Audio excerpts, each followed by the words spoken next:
Until quite recently, I have to confess I wasn't the world's greatest rail traveller. For me, going by train was seldom more than a narrow corridor in time, a passage of hours and nothing else. And that, I thought, was my fixed opinion on the subject.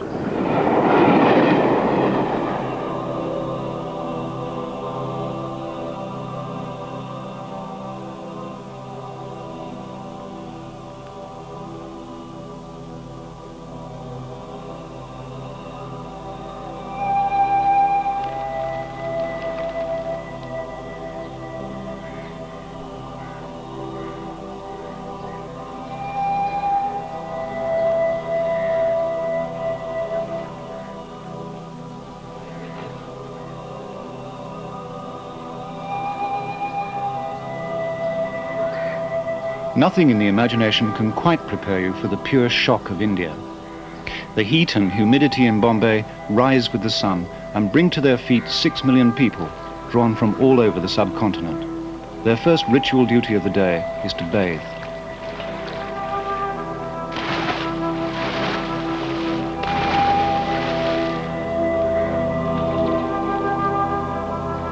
Within the security of a luxury hotel, I do the same, plucking up courage to take a journey on which, as it turns out, I will never see another European passenger.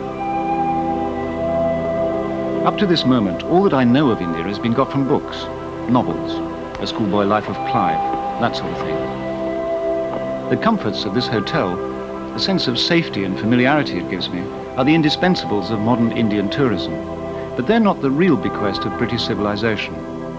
For very close to this spot, the first spike was driven on what was to become the greatest rail system in all Asia.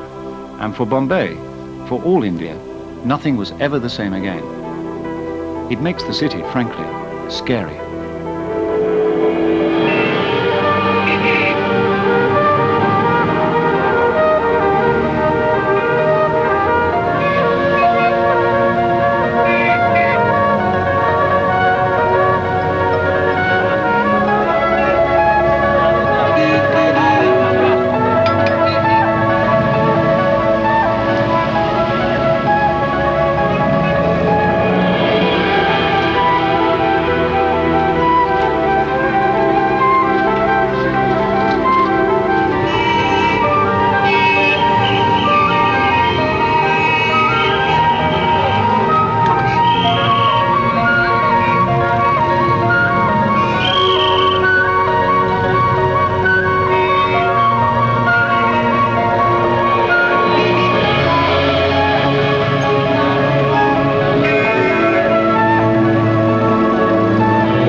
Bombay Victoria Terminus was India's first railway station on the really grand scale, and it's still the most complete expression of confidence and pride in the system.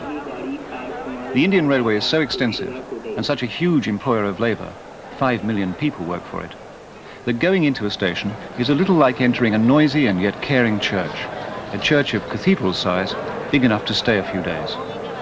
What seemed like desperation on the streets is here rendered to order. The priests of the system are men like Mr. Anand Tramia, foreign visitors booking clerk. Mr. Pram, please sit down. Thank you. I have an Indian Rail pass. Yes. And I want to make a journey by rail. Yes. And I have the idea of going south. Yes.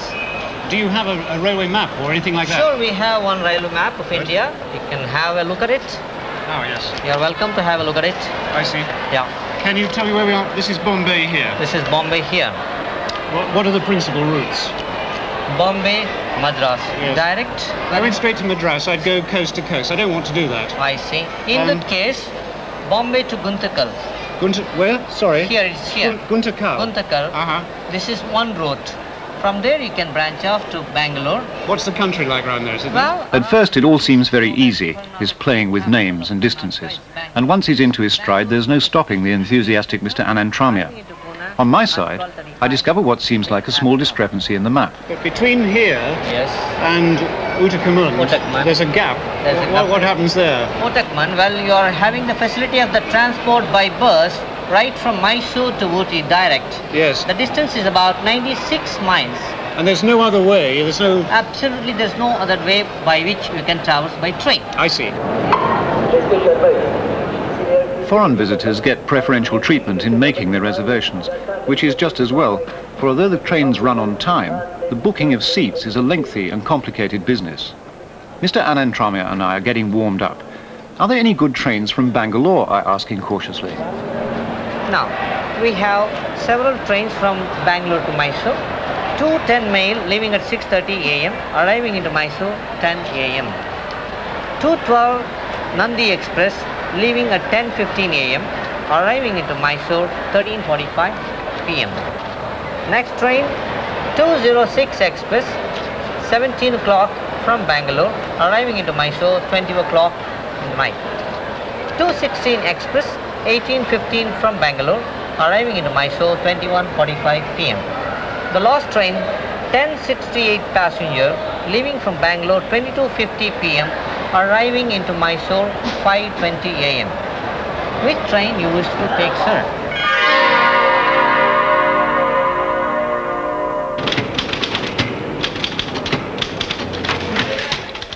The railway bureaucracy is vast and Dickensian, and yet, while it requires patience, it likewise exhibits the same patience in its deliberations. Nobody could go anywhere in India without that. And after all, everything about the country, including its railways, is on the heroic scale. I'm asking the system to process and disgorge one tiny detail in a blizzard of information. A seat on the Madras Mail to Pune, the first leg of a journey Mr. Anantramya has assured me I'll never forget. And the system works, just as he promised it would.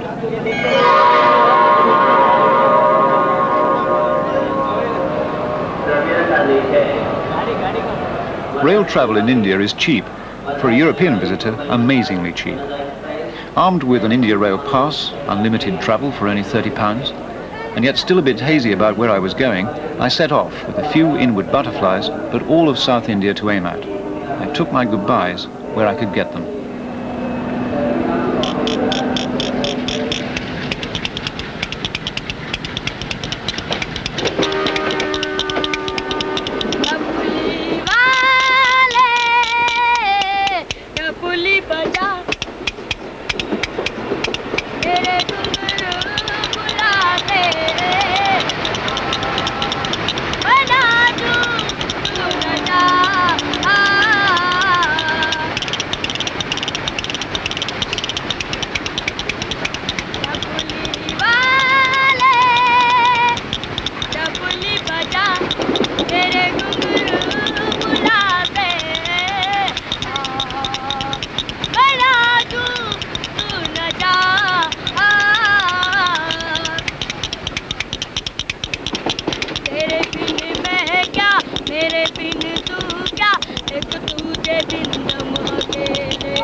Morning. Do you speak English? Oh, yes, sir. How far are you going? I'm going to Pune. Pune. Are you going there on business? Oh, I live there. You live there, I see. We seem to be climbing. The train's climbing all the time. Is that... Well, actually, we are leaving the coastal region now. Oh, I see. What's this mountain called back here then? Well, actually, it's all the Deccan Plateau. It's just a tableland. The Deccan Plateau. Runs right the way across, does it? It is like a barrier all along the coast of the Western India. And the whole Deccan is a plateau, about 2,000 feet high.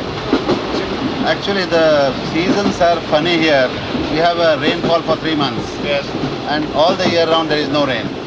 So this is just prior to rainy season. Yeah. That's why you see all the dry earth and not greenery much. Seems very hot outside. It's all right in here with the fans and so on. Yes, it should be about 104 or 100, somewhere in that region. 104?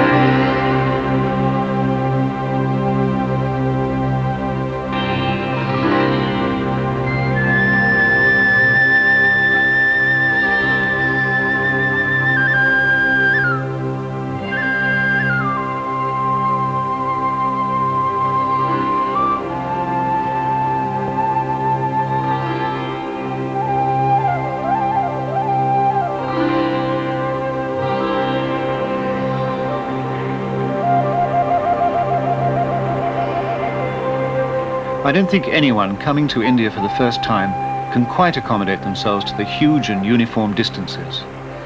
The Deccan means simply the south. It's a single geological feature, that plateau, a vast table of basalt rock that teases the eye with shimmering heat haze and retreats before the train for hour after hour.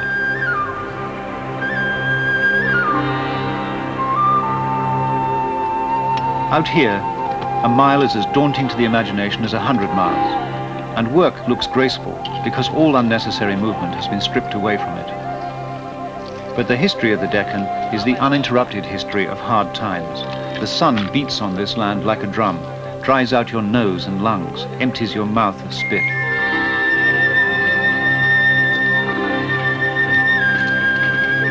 These railway workers have a moment's respite as someone very important passes by. The line inspector in all his glory, too proud to acknowledge their salams.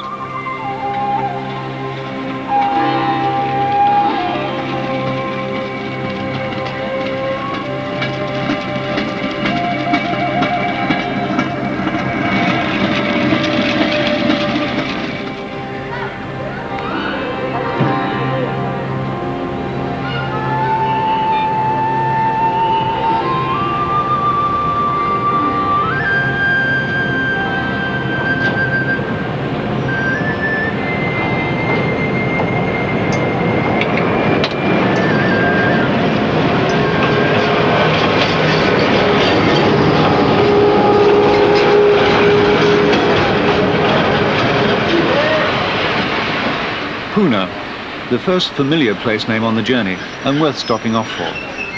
The temperature is indeed 104, and there's that special dry heat, the furnace heat of the plains.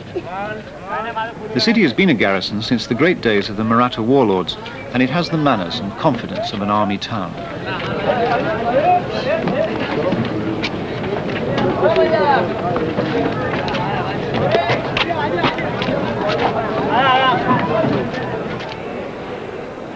Its station is a large and well-kept one, with perhaps echoes of the barracks, orderly rooms and the like.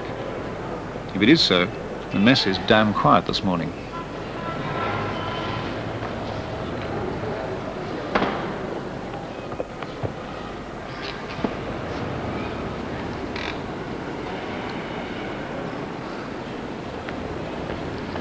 Do you serve tea? Yes. Can I have some tea, please?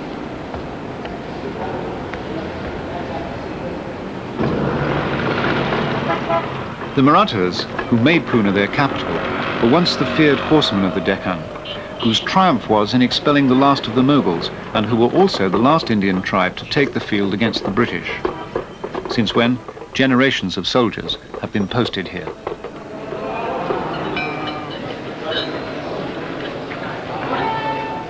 On every railway station in India, there's a little detail of platform life that says something very telling about the importance of the railways. A letter rack. Even the smallest station has one, and it's always crammed full with letters to absent friends. Sometimes, as here, important friends, but more often not. A lost son, a father looking for work, a pilgrim. Pune rings a bell in California, for it's also the home of the Rajneesh Ashram, whose adherents wear orange. There are very, very few Indians in what the bitingly satirical writer Gita Mehta calls the search for Kama Kola. Those whose hunger is religious in India are mostly Americans. The Guru's teaching is, do whatever is easy, which is interpreted in high old style and credit card confidence. I somehow managed to sleep through their daily walkabout, but you can't really miss it.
the flowers that grow so incredibly high.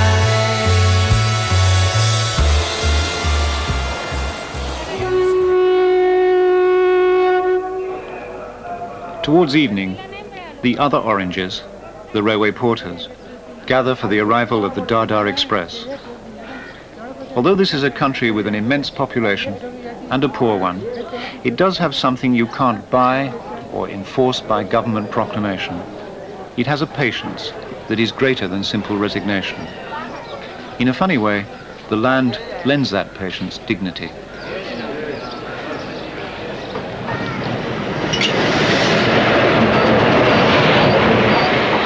In Bombay, Mr. Anand Tramia seemed to have promised me a compartment to myself on this next stage. And what actually happened was this. Is this compartment B? I thought it would be empty. How far are you going? Madras. Are you all together?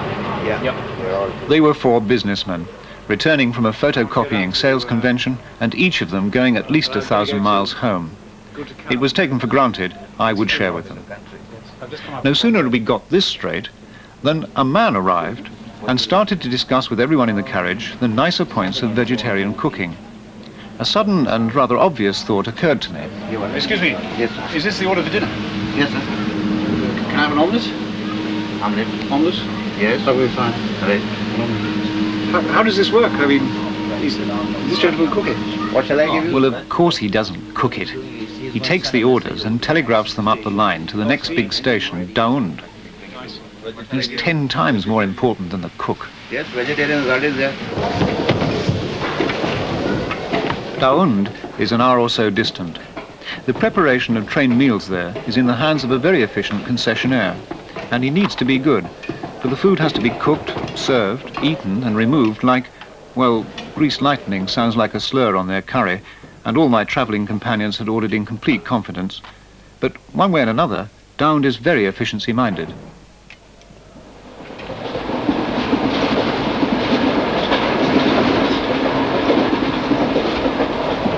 I'm sorry to interrupt you once more, but there are only 4 bunks and there's 5 of us. It's a good one. There's no problem. It's a real problem. It is a problem, yes.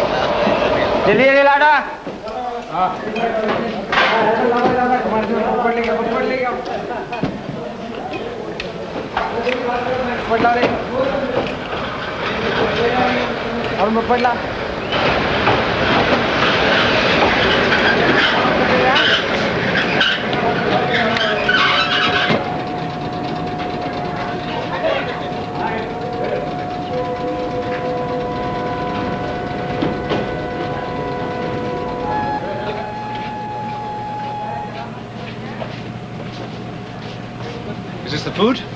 Yeah. Oh, good. You've asked for an omelette. An omelette, please, yes. omelette. It'll be there, will it? I see. It's not an omelette. It's not an omelette. It's not an omelette. It's definitely. No, it isn't. That must be mine. It's yours. That's vegetarian. It should be. Vegetarian. Yeah. Is that a, that one's vegetarian? Oh, the last one is it? No, no omelette. No. No omelette. Something's gone wrong with the omelette. There's no bedding. There's no omelette. There's 5 of us in the carriage. Dan's good at it. Okay. Why don't we share something? Okay, thank. That's lovely. Please, Let's have a look. Can I have a look? What is that? What do you This call is that? supposed to be the rice. Yes. This we call it as puri. And this is right, the can- curries. Can I try a piece of that? Please. There's a fried substance. Please try. How do you like it? Well, it's a bit like cardboard. Cardboard. It's all right. It also took the roof off my mouth, that and the curry, and sent me to bed early with another 10 hours to go before Guntakal. Can I turn the light off now? Okay, turn it off.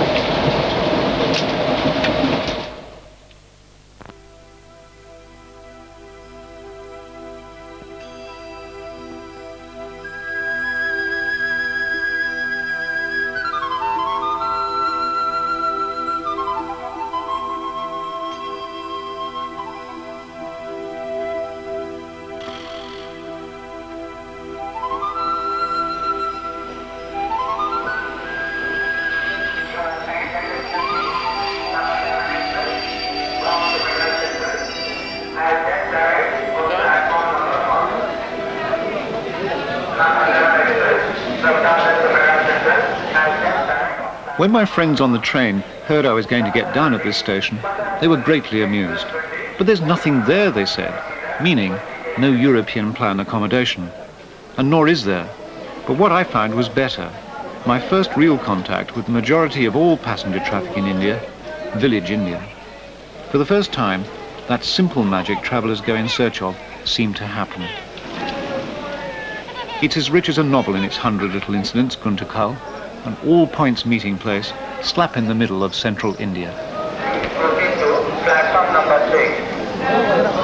Passengers bound to Bangalore City via Anantapur, Dharmavaram, please proceed to platform number 6. Anantapur, Mariu Dharmavaram Yuga.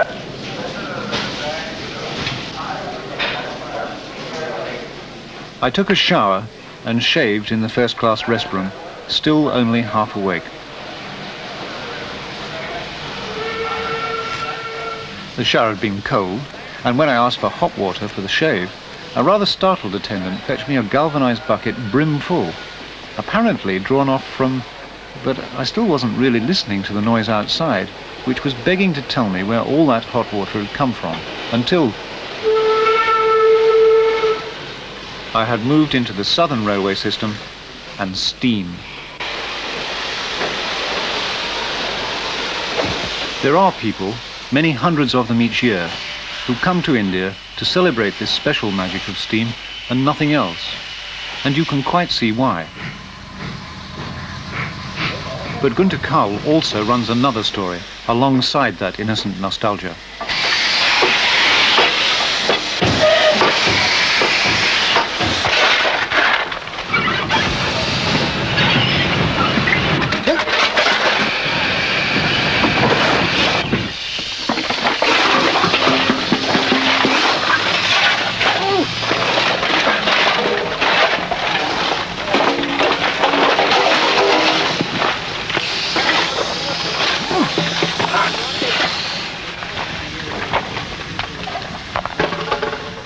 This coaling, which is being done hour after hour in heat that's like a firebox itself, is being done so that I may continue my journey refreshed and relaxed.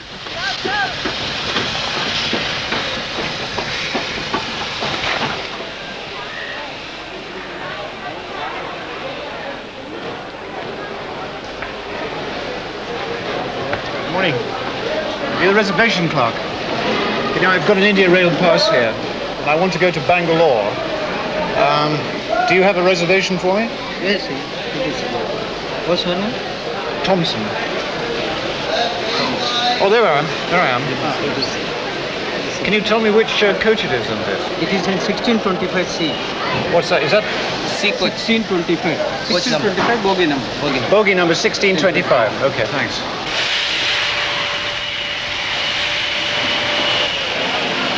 Excuse me. Yes, sir. Is this bogie 1625? Yes, sir. This is going to Bangalore.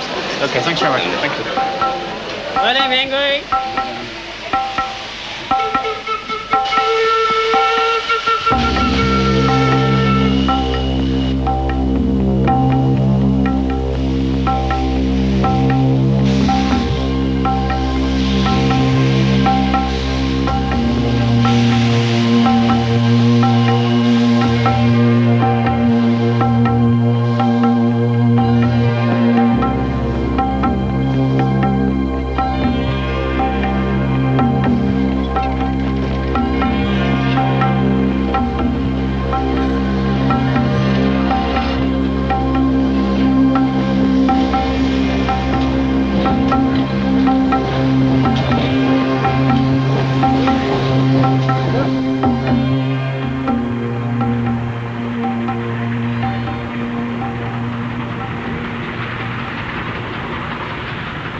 From Gunta Kal, the train runs due south, through little snatches of green that appear by the side of the track and then fly away in the dust.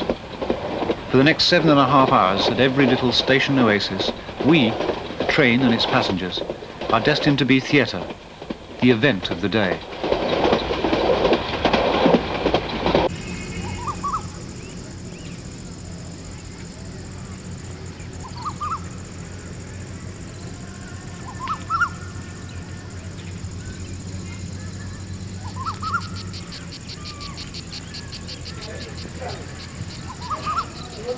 Round number 3.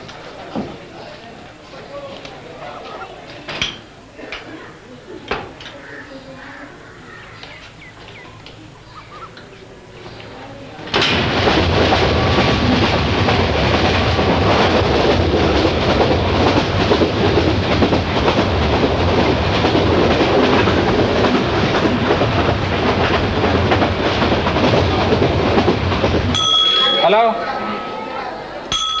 Hello? Right ನಮ್ದು catch ಅಂತ ತರಗಿಲ್ಲಪ್ಪ catch ಅನ್ನಲ್ಲ ಹೋಗ್ಬಿಟ್ಟೆ ಇಲ್ಲಿ ನಿಮ್ಮ ಹುಡುಗರದು ಭಾಳ ಗಲಾಟಪ್ಪ ನಿನ್ನೆ ಓದು ಇದ್ದಿದಲ್ಲ ಮಾಮೂಲು ಅದು ಮನೆ ಗಲಾಟೆ ಹುಡುಗರು ತರಲ ಮಂಜಿ ಬೇರೆ ಇಲ್ಲಿಗೆ ಬಂದು ನಮ್ಮ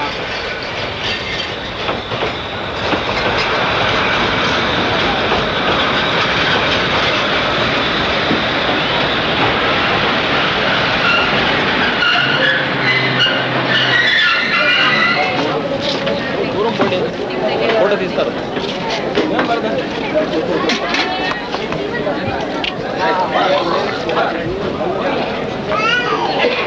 How much longer now? Only 5 o'clock will be seen. 5 o'clock. 5 o'clock will be seen.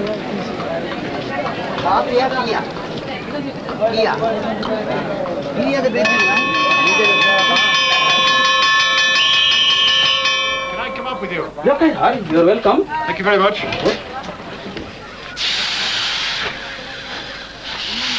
And as we leave, the station reverts to what it has been all day, a tiny little village in its own right. Today there's been the Nandi Express and 3 other stopping trains, and the threat of unseasonable thunder. But first, the paperwork.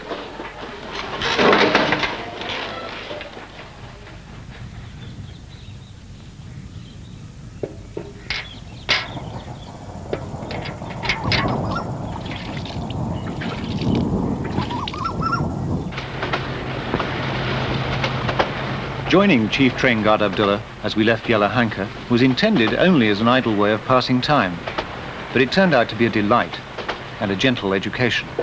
And I should know all the jobs. All the jobs. All the jobs I should know. How long have you been working? I have been working for 35 years, sir. 35 years? Yes, yes, yes. I see. I was appointed in 1945. And have you worked your way up through all the jobs, little by little? Yes, yes, yes. I have been working as an underguard, then as a secret guard, then B, A, and I'm in highest grade now, A special, sir. So my pay is maximum I reached. You're on the maximum, are you? Yes, I'm in maximum. Good. And when do you retire? Oh, I retired in 1983, June 30th. Will you be sorry to leave? It's a natural, sir. It's natural. Do you think the monsoon will come early this year, or? So at present, you see, it is too hot. Too early. Yes. And when the monsoon comes, it's all green all over here. It's beautiful. Yes, beautiful. And then you like to take this run up here. Especially Bangalore. Bangalore, you see, for monsoon, very fine climate. Is it? Bangalore, it is called second London regarding the climate in all respects. The second London? Second London in India, sir. Bangalore, I'm proud to say. Bangalore is called second London. Oh, I shall look forward to that. Yes, yes. You have been hearing, I have been telling, and I am emphasizing also. I shall, when I get there, I shall certainly look for it. Yes, yes, definitely, sir. Okay.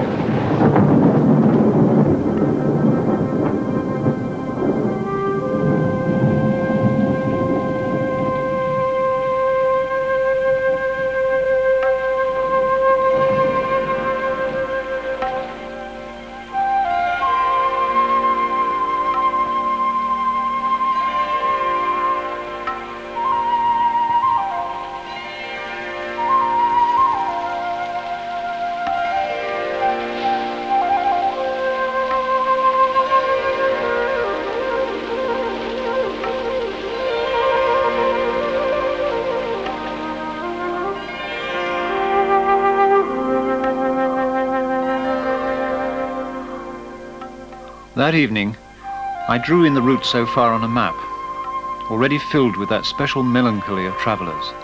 So much ground gained, so many stories missed once and forever, so many half-told lives that disappear from my life like dreams.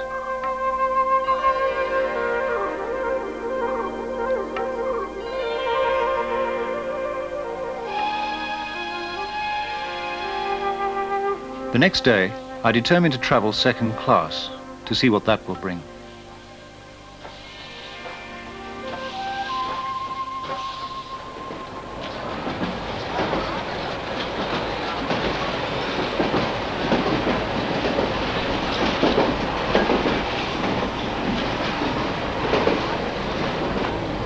How old is your son?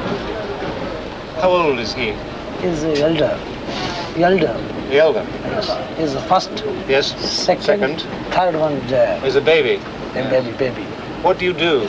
I'm the actor. Actor? Yes. What Drama is- actor. Drama actor? Yes. Professional. And do you do classical acting or Classical and mythological, social. social acting? Yeah, very well. You've been a professional actor for how long? Oh, 17 years old. 17 years? Yes. When I was a child, when I was 5, 6 years old, I do the drama. Do you like an actor's life? Is it a good life? Now I am good life. I have satisfaction in the art.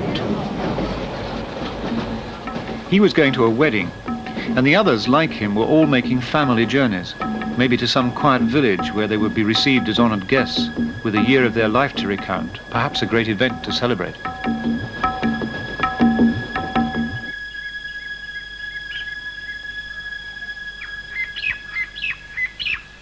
Or perhaps they would walk out to fields that were theirs, or would be theirs, and discuss crops or rent, or the possibility of the coming harvest. Or perhaps, like the actor, they would feast and dance.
Zapte. Hello, take Zapte wala ice cream. Hello, ice cream.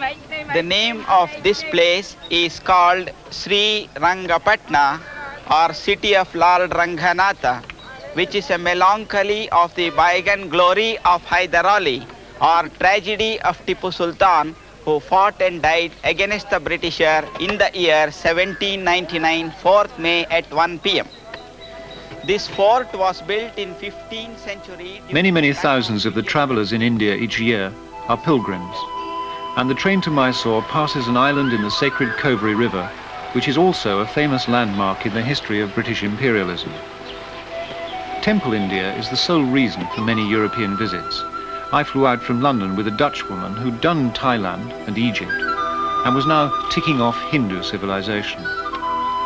Those Vijayanagar temples are now all that's left of a mighty kingdom. Tipu Sultan, the great Muslim overlord, was himself destroyed here by the British, and in the ruins of the fort they found a 5-year-old boy whom they raised up in his place as Raja of Mysore.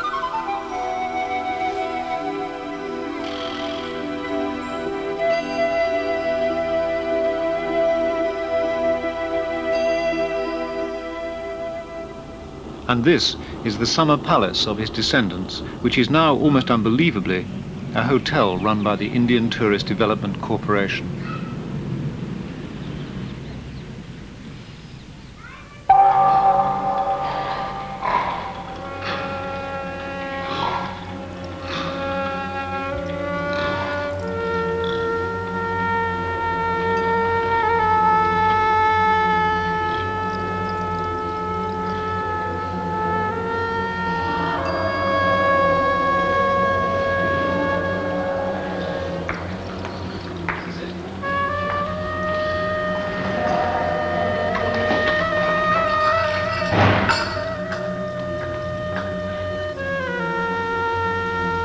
fantastic.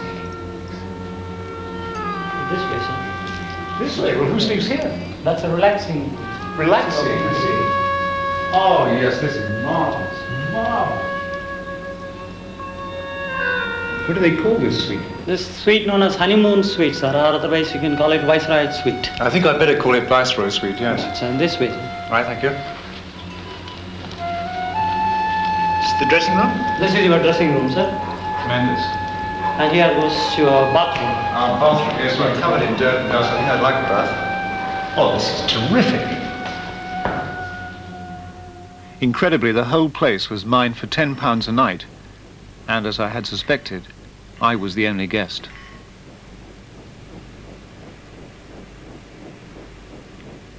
In the days of the native states, Mysore was once among the largest and most magnificent. But as always happens in India, in time the history sinks back into the people's imaginations, and what's left is the bygone glory.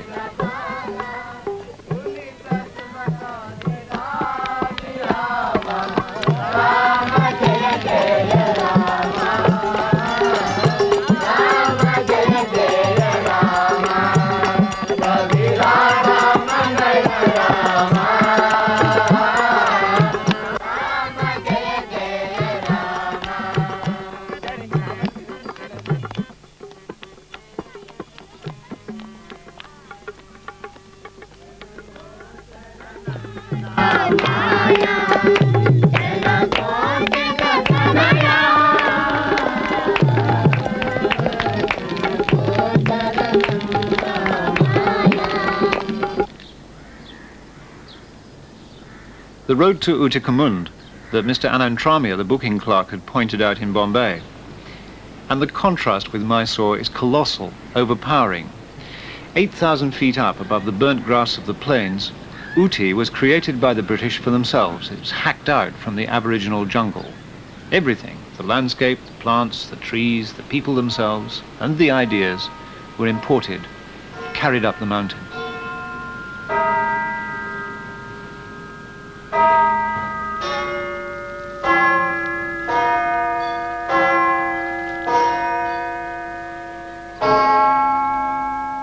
And the feeling created in the end was of Sussex or Hampshire, good eggs, and altogether a damn good show.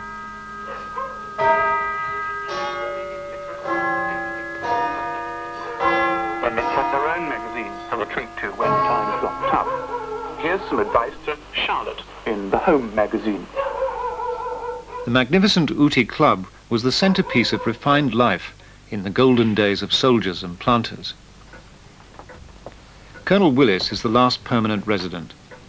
The game of snooker was given its rules here by army officers like the Colonel, and we arranged to play a very one-sided memorial match.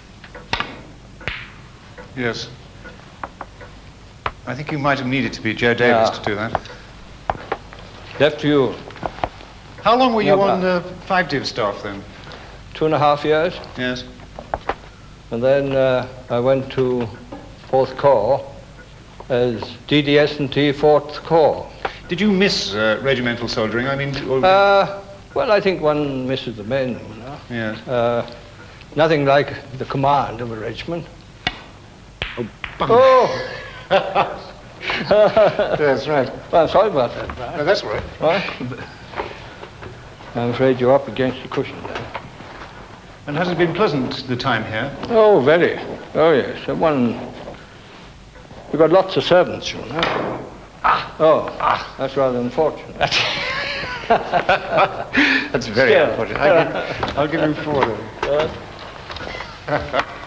Now, what's next? Brown? Brown, yes. Now, I think this is a rather difficult one. What do you feel about India after all these years, then?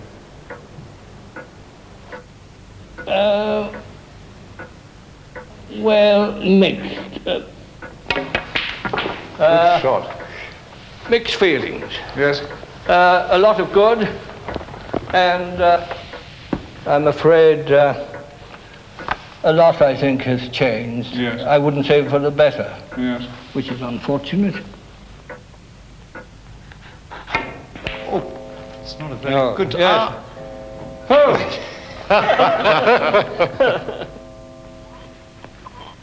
How long did you work at the club? About 15 years, sir. Yes. In the great days? Yes, that's a very fine day, sir. We used to have 2 times a dance in Muti Club, and Wednesday night supper and dance, the lounge shoots, and Saturday night we used to have a dinner close with the full black tie and so on. Yes. And midnight supper, we used to have a sausage and mash, all these things. Sausage and mash? Yes. And what was the favourite drink, do you think? The most popular drink? Mostly Scotch, sir. Scotch and cognac brandy. And we used to have champagnes and wines. Can I have a gin and ginger beer then, please? Yes, sir. Certainly, sir. Which gin you prefer, sir? Blue Ribbon or Boots? No, that looks good. Is that English gin? No, Indian gin, but it's English collaboration. Oh, I see. And these sausage and mash suppers, do you remember those well? Yes, sir. Midnight supper. Yes. Think your children know what sausage and mash is? No, sir. They don't know, sir. But does that make you sad? Which one? Yes, sir. Definitely.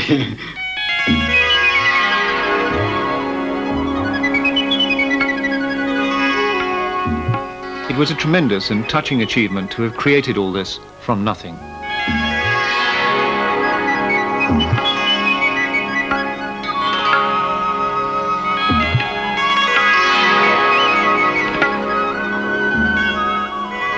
By a casual stroke of history, both the church and this hotel were built from beams torn from Tipu's palace on the faraway Kovri River.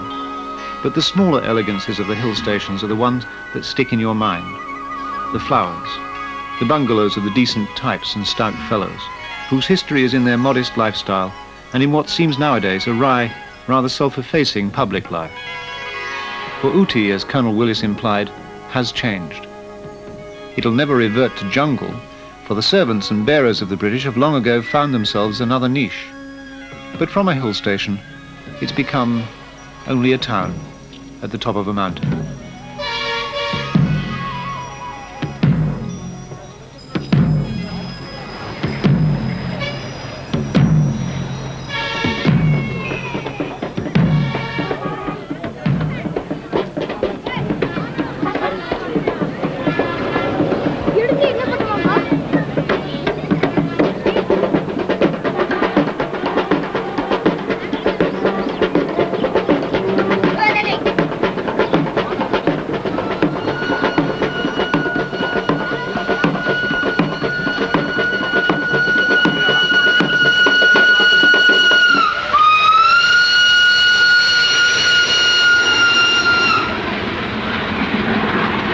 For sentimentalists, there's just one star attraction remaining.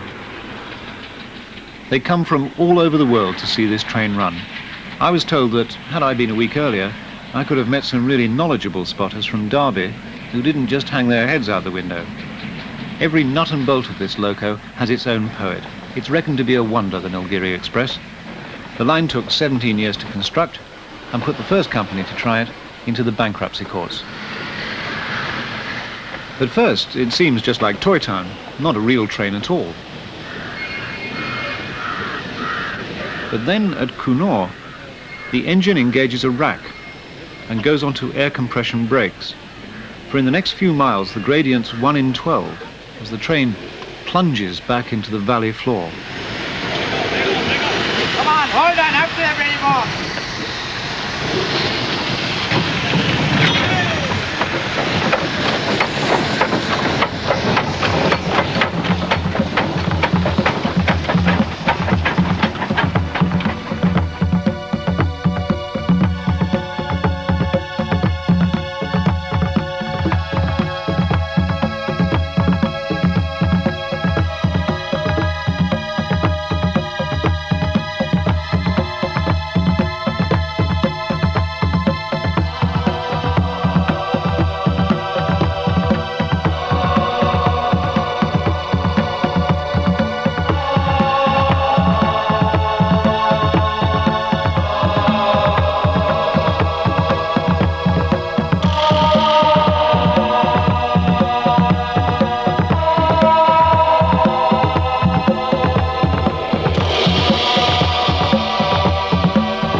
bottom of the mountain is the meter gauge terminus of Mettupalayam.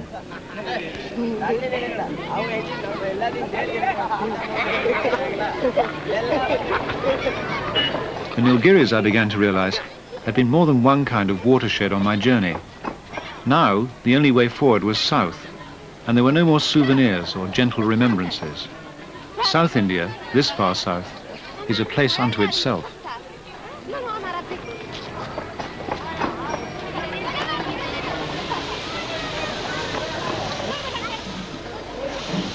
Walking in the streets, waiting for the night train, the journey began to take on a more definite shape, and I started to think at long last of a destination.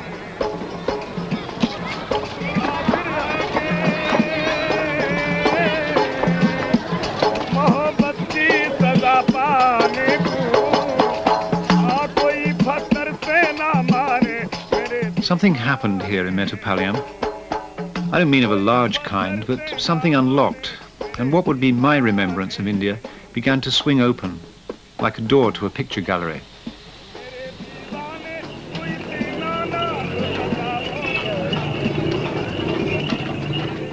There is, after all, a time in every travel when you're forced to say what it means. And it happened to me, unromantically, outside a cafe.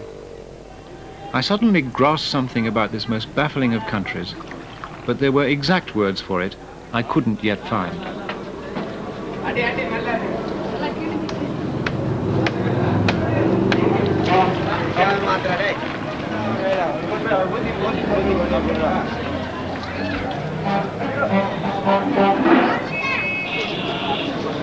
It's good. It's good.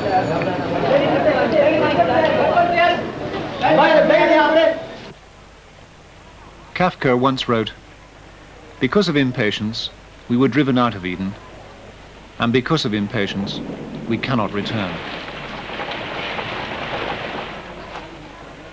I decided on the spur of the moment to end my journey at Cochin.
It was an 8-hour journey and the end of a week's travels.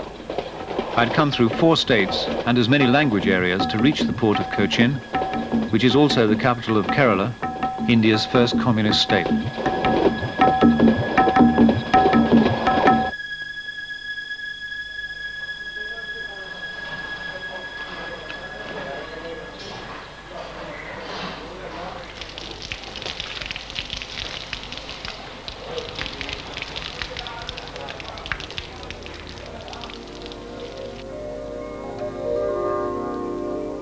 To a European visitor, India is a country rich in contradictions, which are all the more poignant for being apparently unobserved by its own population.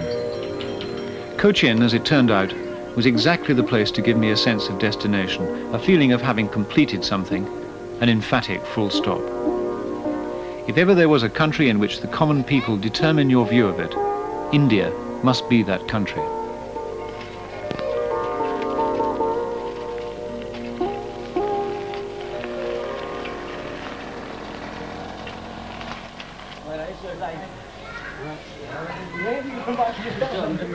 Hey,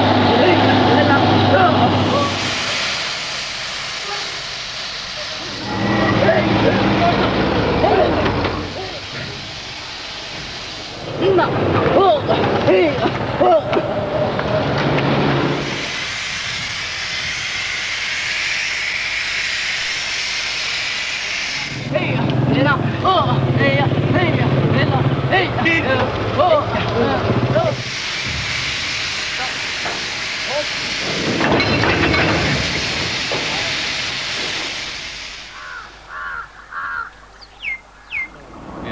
We cross that side. Yes. When we get across. Oh, very near. Yeah, sure. You know the ferry jetty there. Yeah. Okay, where you come from? From England. Oh, from England. You tourist? Yes, a tourist. Made a long, long journey. And now, I think I want to stay here. Around all the India. All place. All places, You been to Bombay? Yes, I've been to Bombay. Oh, it's a very nice place, eh? It's not as nice as this. The place, the final place, was a village of Cochin called Kumbalengi. You really should go there sometime.